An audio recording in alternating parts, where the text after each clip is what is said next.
সম্পর্কের টানাপোড়েনের মধ্যেই ঢাকায় এলেন ভারতীয় গোয়েন্দা সংস্থা রয়ের প্রধান। সম্পর্ক স্বাভাবিক করতেই এই সফর। দীর্ঘ অপেক্ষার পর প্রধানমন্ত্রীর সাক্ষাৎ পেলেন ভারতীয় হাইকমিশনার। হাদি খুনি ও শেখ হাসিনাকে ফেরত চাইল ঢাকা। 19 বছরের রেকর্ড ভেঙে এসএসসিতে সর্বনিম্ন পাশের হার। ফলাফল সুন্দর হয়েছে দাবি শিক্ষামন্ত্রীর। এবং মেয়ে গোল্ডেন জিপিএ 5 না পাওয়ায় ক্ষুব্ধ হলেন অভিভাবক, চাইলেন শিক্ষামন্ত্রীর অপসারণ। আমন্ত্রণ এনপিবি নিউজে। শুনছিলেন শিরোনাম, পুরো সংবাদে আপনাদের সাথে আছি আমি নীলা ইসলাম।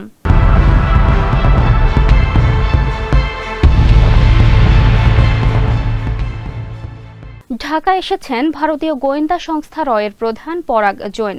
ভারত বাংলাদেশের হিমশীতল সম্পর্কের মধ্যে তার এই ঢাকা সফর ঘিরে শুরু হয়েছে নানা আলোচনা। বিস্তারিত দেখুন জাওয়াদ আহমেদের রিপোর্টে। ঢাকায় এসেছেন ভারতীয় গোয়েন্দা সংস্থা র-এর প্রধান পরাগ জৈন। ভারত বাংলাদেশের হিমশীতল সম্পর্কের মধ্যেই তার এই ঢাকা সফর। পরাগ জৈন এমন দিনে বাংলাদেশের সফরে এলেন যেদিন দীর্ঘ অপেক্ষার পর প্রধানমন্ত্রী তারেক রহমানের সাক্ষাৎ পেয়েছেন ভারতীয় হাইকমিশনার দীনেশ ত্রিবেদী। ওই সাক্ষাৎকারে ভারত বাংলাদেশ সম্পর্ক এগিয়ে নিতে দুপক্ষ থেকেই আগ্রহ প্রকাশ করা হয়। এছাড়া শহীদ শরীফ ওসমান হাদি হত্যাকাণ্ডে জড়িত ব্যক্তিদের বাংলাদেশে ফিরিয়ে দেওয়ার বিষয়েও ভারতের প্রতি অনুরোধ পুনর্ব্যক্ত করা হয়। ভারতীয় গোয়েন্দা সংস্থার প্রধান পরাগ জৈন কেন ঢাকা সফরে এলেন সে বিষয়ে কূটনৈতিক সূত্রে সংবাদ মাধ্যমে প্রকাশিত তথ্যে জানা গেছে, বাংলাদেশি সংশ্লিষ্ট কর্তৃপক্ষের আমন্ত্রণে 4 সদস্যের একটি উচ্চ পর্যায়ের প্রতিনিধি দলের নেতৃত্ব দিয়ে ঢাকায় এসেছেন তিনি। তবে ভারতীয় প্রতিনিধি দলের সফর নিয়ে বাংলাদেশ বা ভারতের পক্ষ থেকে আনুষ্ঠানিকভাবে কোনো তথ্য জানা যায়নি। জানা গেছে রোববার দুপুরে এয়ার ইন্ডিয়ার একটি ফ্লাইটে প্রতিনিধি দলের সদস্যরা ঢাকার হযরত শাহজালাল আন্তর্জাতিক বিমানবন্দরে পৌঁছান। এ সফরে পরাগ জৈনের সঙ্গে রয়েছেন অশ্বিন মুকুন্দ কোটনিস, রাহুল নেগি ও শৈবাল রায় চৌধুরী। কূটনৈতিক সূত্রে আরও জানা গেছে সফরকালে প্রতিনিধি দলের সদস্যরা ঢাকার একটি হোটেলে অবস্থান করবেন। কূটনৈতিক সূত্রগুলো বলছে, বাংলাদেশ ও ভারতের মধ্যে সম্পর্ক স্বাভাবিক করার প্রচেষ্টার অংশ হিসেবে এই সফরকে গুরুত্ব দেওয়া হচ্ছে। ঢাকায় সংশ্লিষ্ট কর্তৃপক্ষের সঙ্গে প্রতিনিধি দলের বৈঠক ও আলোচনায় দুই দেশের পারস্পরিক স্বার্থ সংশ্লিষ্ট বিভিন্ন বিষয় উঠে আসতে পারে। জানা গেছে, ঢাকায় আসার আগে চীন সফর করেছেন পরাগ জৈন। দীর্ঘ অপেক্ষার পর প্রধানমন্ত্রী তারেক রহমানের সাক্ষাৎ পেলেন বাংলাদেশে নিযুক্ত ভারতীয় হাইকমিশনার দীনেশ ত্রিবেদী। সোমবার সচিবালয়ের মন্ত্রিপরিষদ বিভাগে প্রধানমন্ত্রীর দপ্তরে এর সাক্ষাৎ অনুষ্ঠিত হয়, যেখানে ঢাকায় গেল 2 মাসে দায়িত্ব পালনের অভিজ্ঞতা প্রধানমন্ত্রীর কাছে তুলে ধরেন ভারতীয় হাইকমিশনার। এ সময় গুরুত্বপূর্ণ বিভিন্ন ইস্যুতে আলোচনা হয় তাদের। বৈঠক শেষে বের হওয়ার সময় সাংবাদিকদের সাথে আলাপকালে ত্রিবেদী বলেন, আমি খুবই আনন্দিত যে প্রধানমন্ত্রী তারেক রহমানের সঙ্গে আমার দেখা হলো। দেখা হওয়ার সাথে সাথে মনে হয়নি যে প্রথমবার আমি ওনার সাথে দেখা করছি। তিনি খুবই ভালো, খুবই বিনয়ী। ভারতীয় হাইকমিশনার আরো বলেন, তাদের মধ্যে খুবই ভালো আলোচনা হয়েছে এবং ভারতের জনগণ ও প্রধানমন্ত্রী এখন সামনের দিকে তাকাচ্ছেন, অর্থাৎ বাংলাদেশের সাথে সম্পর্ক স্বাভাবিক করার ইঙ্গিত দেন তিনি। সাক্ষাতের পর প্রধানমন্ত্রীর প্রেস উইং থেকে দেওয়া এক বিবৃতিতে বলা হয়, ওই বৈঠকে বাংলাদেশ ও ভারতের দ্বিপাক্ষিক গুরুত্বপূর্ণ বিষয়ে আলোচনা হয়েছে। বাংলাদেশ আশা করে ভারত শেখ হাসিনাকে প্রত্যর্পণের প্রক্রিয়া ত্বরান্বিত করবে। একই সঙ্গে শহীদ ওসমান হাদি হত্যাকাণ্ডের সঙ্গে জড়িত হত্যাকারীদেরও দ্রুত বাংলাদেশের কাছে ফিরিয়ে দেবে। প্রকাশ হলো এসএসসি পরীক্ষার ফলাফল। 19 বছরের রেকর্ড ভেঙে পাশের হার সর্বনিম্নে।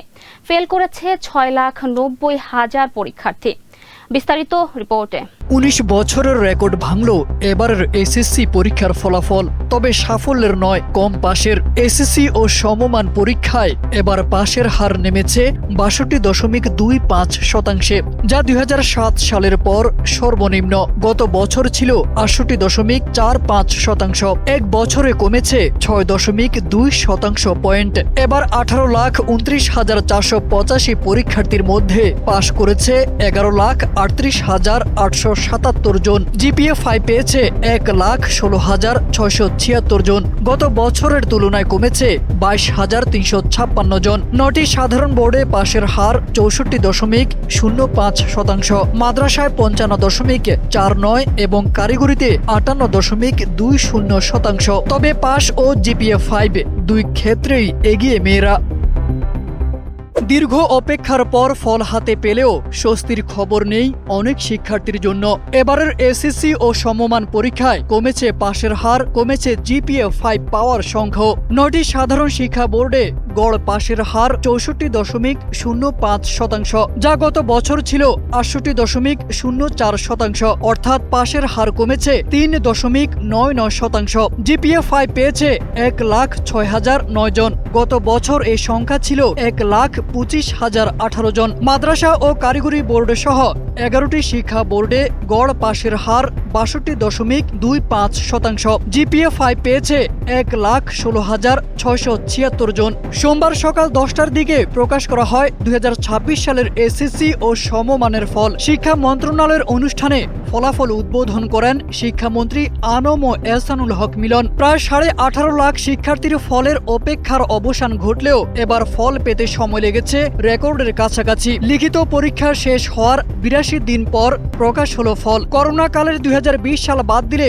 গত 20 বছরে এবারই সবচেয়ে বেশি সময় লেগেছে। 21 এপ্রিল শুরু হয়ে 20 মে লিখিত পরীক্ষা শেষ হয়। নিয়ম অনুযায়ী 60 দিনের মধ্যে ফল প্রকাশের কথা থাকলেও অতিবৃষ্টি, বন্যা, ফল প্রস্তুত ও পুনরায় যাচাইয়ের কারণে তা সম্ভব হয়নি।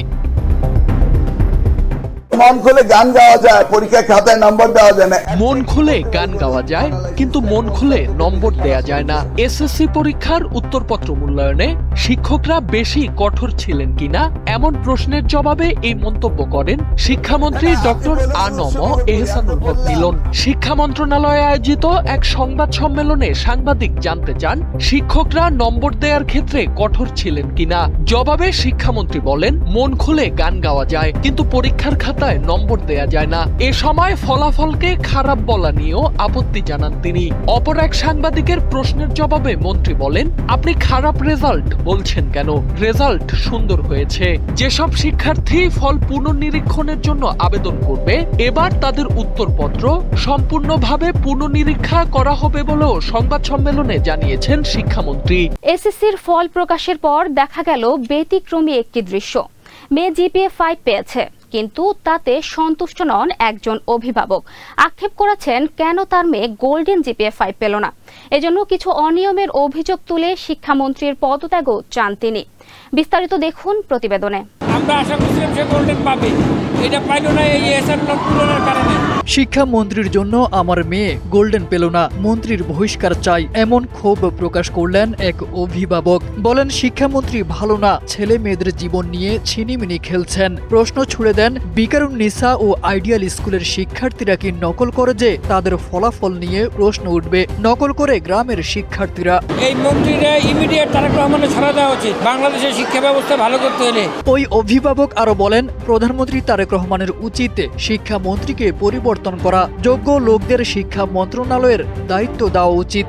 মন্তব্য করেন, বিএনপিতে অনেক যোগ্য লোক রয়েছে দায়িত্ব পাওয়ার মতো। এই কচুয়ার লোকরে দিয়ে দেশের শিক্ষা মন্ত্রণালয় চলে না। স্যার সলিমুল্লাহ সার্ভে নেওয়া উচিত শিক্ষামন্ত্রী।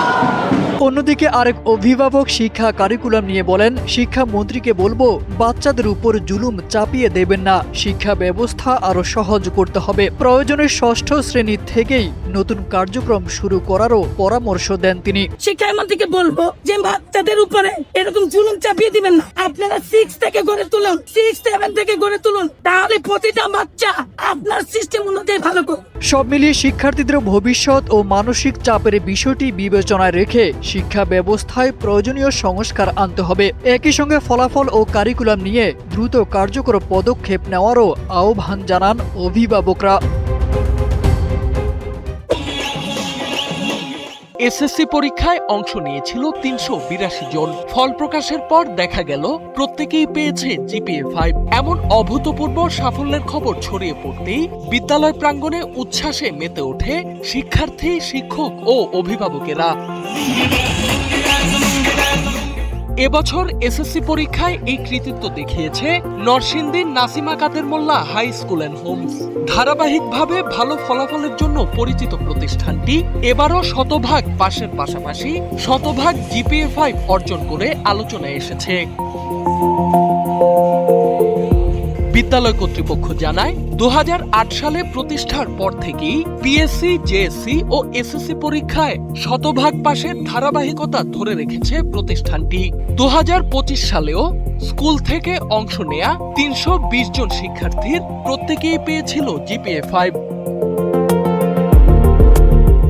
সারা দেশে যেখানে গড় পাশের হার 62% একটু বেশি, সেখানে শতভাগ জিপিএ 5 অর্জন করায় গর্বিত প্রতিষ্ঠানটির শিক্ষার্থীরা। তাদের ভাষ্য, নিয়মিত পড়াশোনা, শিক্ষকদের নিবিড় তত্ত্বাবধান এবং বিদ্যালয়ের কঠোর শৃঙ্খলাই এই সাফল্যের মূল চাবিকাঠি। 100% জিপিএ 5 যে এনকেমের সেটা গর্ব, সেই যেখানে সারা বাংলাদেশের পাশের হার মাত্র 68% ছিল, এনকেমের জিপিএ 5 এর হার 100%, সেটা বুঝতে হবে। এনকেমের লেভেল নেক্সট লেভেলে। আমরা সবাই অনেক পরিশ্রম করেছি, প্লাস আমাদের স্যাররাও অনেক করেছে, এটা অনেক খুশির একটা বিষয় আমাদের জন্য। বিদ্যালয়টির প্রতিষ্ঠাতা ও থার্মেক্স গ্রুপের চেয়ারম্যান আব্দুল কাদের মোল্লা বলেন, প্রতিষ্ঠার পর থেকেই ভালো ফলাফলের ধারাবাহিকতা ধরে রেখেছে স্কুলটি। এবার শতভাগ পাশের পাশাপাশি শতভাগ জিপিএ 5 অর্জনের মাধ্যমে সেই ধারাবাহিকতা আবারও প্রমাণিত হয়েছে। সারা দেশের ফলাফল বিশ্লেষণ শেষে প্রতিষ্ঠানটি আবারও দেশসেরা অবস্থানে থাকবে বলেও আশা করেন তিনি।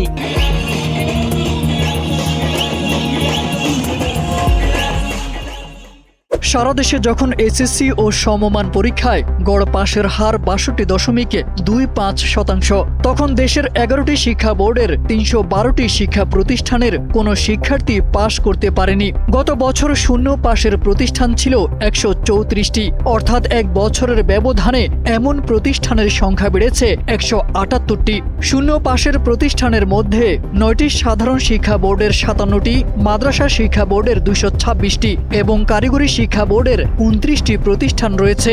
সোমবার সকাল 10টার দিকে শিক্ষা মন্ত্রণালয়ের সম্মেলন কক্ষে আনুষ্ঠানিকভাবে 2026 সালের এসএসসি ও সমমান পরীক্ষার ফল প্রকাশের কার্যক্রম উদ্বোধন করেন শিক্ষামন্ত্রী আনম এহসানুল হক মিলন। এ সময় দেশের সব শিক্ষা বোর্ডের চেয়ারম্যান নিজ নিজ বোর্ডের পরীক্ষার ফল শিক্ষামন্ত্রীর কাছে হস্তান্তর করেন। এবারের ফলাফলে একদিকে যেমন বিভিন্ন প্রতিষ্ঠানের শিক্ষার্থীরা সাফল্য পেয়েছে, অন্যদিকে 312টি প্রতিষ্ঠানে একজন শিক্ষার্থীও পাশ না করায় ফলাফলের ভিন্ন চিত্র সামনে এসেছে। শেষ হলো শিক্ষার্থীদের অপেক্ষার প্রহর, প্রকাশ হয়েছে এসএসসি ও সমমান পরীক্ষার ফলাফল। বরাবরের মতো এবারও সাফল্যের দৌড়ে ছেলেদের পেছনে ফেলেছে মেয়েরা। ফলাফলের এই চিত্র বলছে শিক্ষাক্ষেত্রে মেয়েদের এগিয়ে যাওয়ার ধারাবাহিকতা এখনো অব্যাহত। পাশের হার ও জিপিএ 5 দুই সূচকেই মেয়েদের এই সাফল্য নতুন করে আলোচনায় এনেছে তাদের শিক্ষাগত অগ্রগতি। সোমবার সকালে শিক্ষা মন্ত্রণালয়ের সভাকক্ষে আনুষ্ঠানিকভাবে ফল ঘোষণা করেন শিক্ষামন্ত্রী ডক্টর আনম এহসানুল হক মিলন। শুধু পাশের হার নয়, সর্বোচ্চ ফলাফল জিপিএ 5 অর্জনের ক্ষেত্রেও মেয়েদের অবস্থান এগিয়ে রয়েছে।